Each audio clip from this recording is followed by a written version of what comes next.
زاہد انور صاحب ایک اور عیسائی وہ آئے، نصرانی آ کر کہنے لگے کہ ضیاء الحق کے دور میں بھی طاہر القادری صاحب نے عیسائیوں کے لیے محفلیں جمائی تھی اور اپنے دروازے عیسائیوں کے لیے اس وقت کھولے تھے جب بہت سے دروازے عیسائیوں کے لیے بند ہو چکے تھے۔ ہم طاہر القادری صاحب کو خراج عقیدت پیش کرتے ہیں۔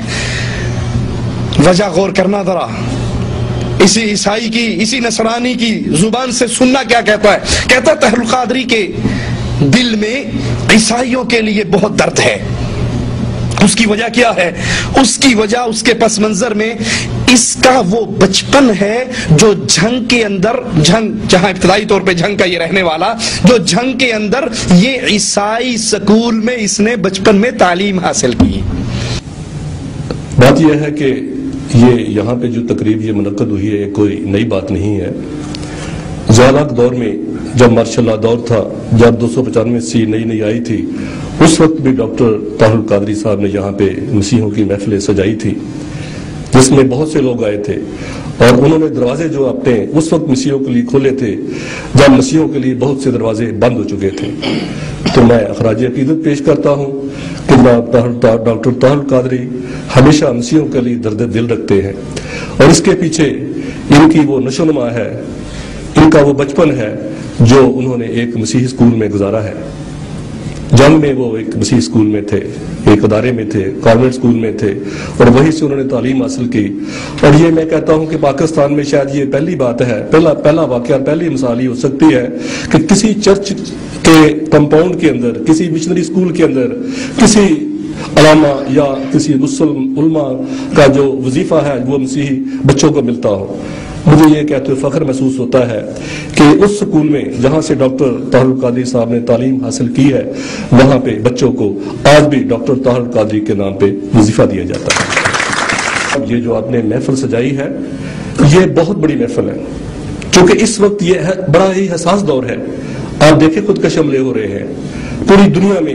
کل مجھے ایک بہت بڑے، میں ان کا بڑا احترام کرتا ہوں ڈاکٹر جوید اقبال کا، مگر مجھے ان کا یہ بیان پڑھ کر بڑا دکھ ہوا کہ ڈاکٹر جوید اقبال جیسے بندے نے کہا ہے کہ جناب صلیبی جنگیں لگی ہوئی ہیں۔ طاہر القادری صاحب کی عیسائیوں سے یہ محبت، عیسائیوں کے تہواروں میں شرکت، نصارہ کے ساتھ دوستی، ان کو اپنی مسجدوں میں بلا کر عبادت کی اجازت، اور صلیب لٹکی ہوئی ہے پادری کے گلے میں، اور قادری صاحب اس کے ہاتھ میں ہاتھ ڈال کے کھڑے ہیں، کیک کاٹ رہے ہیں، وہ کفر کے جملے اپنی زبان سے بکتا ہے، قادری صاحب کے ماتھے پر بل بھی نہیں پڑتا۔ کہا اس ساری باتوں کے پیچھے وہ پس منظر ہے کہ یہ ڈاکٹر طاہر القادری بچپن میں تعلیم انہوں نے ہمارے عیسائیوں کے ایک سکول سے حاصل کی تھی۔ اور عیسائیوں کا مشہور جملہ کیا ہے مسلمان بچوں کے بارے میں؟ وہ ماں باپ جو بے وقوفی کرتے ہوئے مسلمان بچوں کو ان کے سکولوں میں داخل کرواتے ہیں، وہ عیسائی کہتے ہوتے ہیں کہ اگر ہم مسلمان بچے کو نصرانی نہیں بنا سکتے تو کم از کم اس کو مسلمان بھی نہیں رہنے دیتے۔ اگر اس کو مکمل ہم نصرانیت کے رنگ میں نہیں رنگ سکتے تو اس سے توحید کی غیرت کو چھین لیتے ہیں۔ اور سچ کہا انہوں نے اس منظر میں، واقعی اس حضرت کی ساری محبتیں نصرانیوں کے ساتھ جو ہیں وہ غیرت توحید کے ختم ہو جانے کی وجہ سے۔ اور کہا پاکستان میں یہ پہلی مثال ہے کہ جھنگ کا وہ عیسائی سکول آج بھی اس سکول میں بچوں کو ڈاکٹر طاہر القادری کے نام سے وظیفہ ملتا ہے۔ کتنی محبت ہوگی ان کو اس حضرت سے جو اس کے نام پہ وظیفہ جاری کر رہے ہیں۔ صلاح الدین ایوبی کے نام پہ وظیفہ کیوں نہیں جاری کرتے؟ عمر ابن خطاب کے نام پہ وظیفہ کیوں نہیں جاری کرتے؟ مسلمانوں کے لیڈروں کے نام پہ جنہوں نے ان کافروں کی خدمتیں کی، ان کے پروگرام کو منطقی انجام تک پہنچانے کی کوشش کرتے، انہی کے نام سے آج بھی وہ عیسائی کہتا ہے کہ آج بھی جھنگ کے اس سکول میں ڈاکٹر طاہر القادری کے نام سے بچوں کو وظیفہ ملتا ہے۔ ڈاکٹر صاحب آپ کی یہ محفلیں سجانا بہت بڑی بات ہے کیونکہ حالات بہت نازک ہیں، خودکش حملے ہو رہے۔ اور وہ کہتا ہے مجھے ڈاکٹر جاوید صاحب کا یہ بیان پڑھ کے بڑا دکھ ہوا۔ انہوں نے ایک اخبار کو انٹرویو دیتے ہوئے کہا کہ اس وقت عراق و افغانستان میں جو کچھ ہو رہا ہے یہ صلیب، یہ عیسائی کہتا ہے مجھے اس خبر کو پڑھ کے بڑا دکھ ہوا۔ تجھے دکھ کیوں ہوا؟ تیرے دادا ابو نے یہی کہا ہے، بش نے مسلمانوں پر حملہ کرنے سے پہلے یہی اعلان کیا تھا کہ میں صلیبی جنگ کا آغاز کر رہا ہوں۔ تیرے بزرگوں نے یہ کہا ہے، تجھے دکھ کس بات کا؟ ڈاکٹر فدا مسیحی وہ تقریر کرنے کے لیے آتے ہیں تو کہتے ہیں قذافی اسٹیڈیم میں ہم نے ایک خالصتاً عیسائی مذہبی پروگرام رکھا.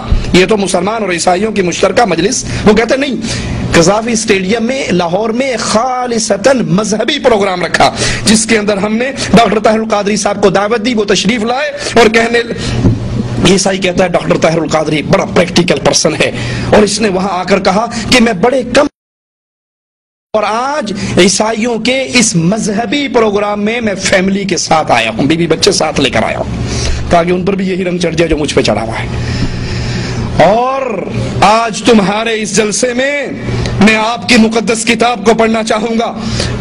اور پھر بائبل سے مبارکبادیاں پڑھی اور کہا یہ بائبل میں کسی سے ادھار مانگ کر نہیں لایا بلکہ یہ ڈاکٹر طاہر القادری کی ذاتی ہے. میں گھر میں اکثر اس کی تلاوت کرتا رہتا ہوں. انا للہ و انا الیہ راجعون. ڈاکٹر طاہر القادری صاحب پریکٹیکل پرسن ہے. ایک دفعہ ہم نے پیور مذہبی مسیحی programme cultural complex Gaddafi stadium میں منعقد کیا. ڈاکٹر صاحب کو دعوت دی. وہاں پیور مذہبی پروگرام تھا ہمارا. بہت بڑی گیدرنگ سی، 10,000 سے 15,000 تک لوگ.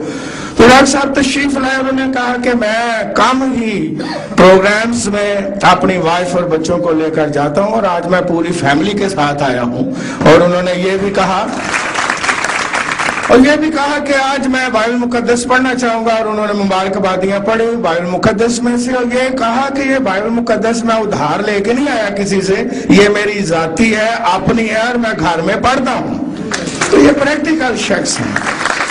اور میں کہتا ہوں کہ اگر اس طرح کے رہنما اسکالر جو اسلامی دنیا کے بین الاقوامی شہرت یافتہ اسکالر اور مذہبی رہنما ہیں، ایسے دنیا میں اٹھ کھڑے ہوں اور عزت مآب بشپ اینڈریو فرانسس کی طرح مسیحی دنیا میں جو ہمارے سر فہرست لیڈر ہیں، جو مسلم اور کرسچن اتحاد کو فروغ دینے والے ہیں، اگر ایسے لیڈر پاکستان میں اٹھ کھڑے ہوں تو پاکستان کا کونا کونا روشن ہو جائے گا اور محبت کی شمع جل جائے گا. بہت کچھ کہہ سکتے ہیں، بہت سارے ریفرنس ہم دے سکتے ہیں جو ہم اکٹھے ڈاکٹر صاحب کے ساتھ بھی مسجد میں ہم نے اکٹھے عبادت بھی کی. حضرت عمر رضی اللہ عنہ وارضا تورات کا ایک ورقہ پڑھتے ہیں. ابو بکر صدیق رضی اللہ عنہ وارضا نبی کے چہرے کو تبدیل ہوتا ہوا دیکھتے ہیں، غضبناک ہو کر کہتے ہیں عمر گم پائے تجھے گم پانے والی ہے، میرے آقا کے چہرے کو نہیں دیکھ رہا. عمر ابن خطاب تورات کے ورقے کو پھینک دیتے ہیں. رضیت باللہ ربا آوازہ بلند کرتے ہیں. اللہ کے نبی فرماتے ہیں عمر سنو، لو كان موسى حيا ما وسعه الا اتباعي. آج موسیٰ زندہ ہوتے اس کو بھی نجات محمد کی تباہ کرنے پر ملتی. لو كان موسى حيا لو بدا لكم موسى فاتبعتموه وتركتموني. اے تورات کے ورقہ پڑھنے والے، آج صاحب تورات خود زمین پہ آ جائے، تم مجھے چھوڑ کے اس کے پیچھے لگ جاؤ، تم سیدھے راہ سے گمراہ ہو جاؤ گے. یہ تو اللہ کے نبی حضرت عمر کو کہہ رہے ہیں جنہوں نے کہا تھا اس میں سے جو اچھی بات ہوگی لے لوں گا، جو غلط ہوگی چھوڑ دوں گا. اور یہاں طاہر القادری صاحب کہتے ہیں یہ بائبل میرے گھر کی ذاتی ہے اور میں اکثر اس سے تلاوت کرتا ہوں.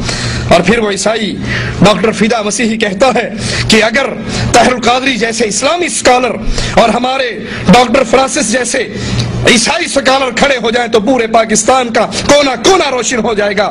ہم نے ڈاکٹر صاحب کے ساتھ ان کی مسجد میں یہ اپنے طریقے سے عبادت کر رہے تھے، ہم اپنے طریقے سے عبادت کر رہے تھے. لا حول ولا قوت الا باللہ.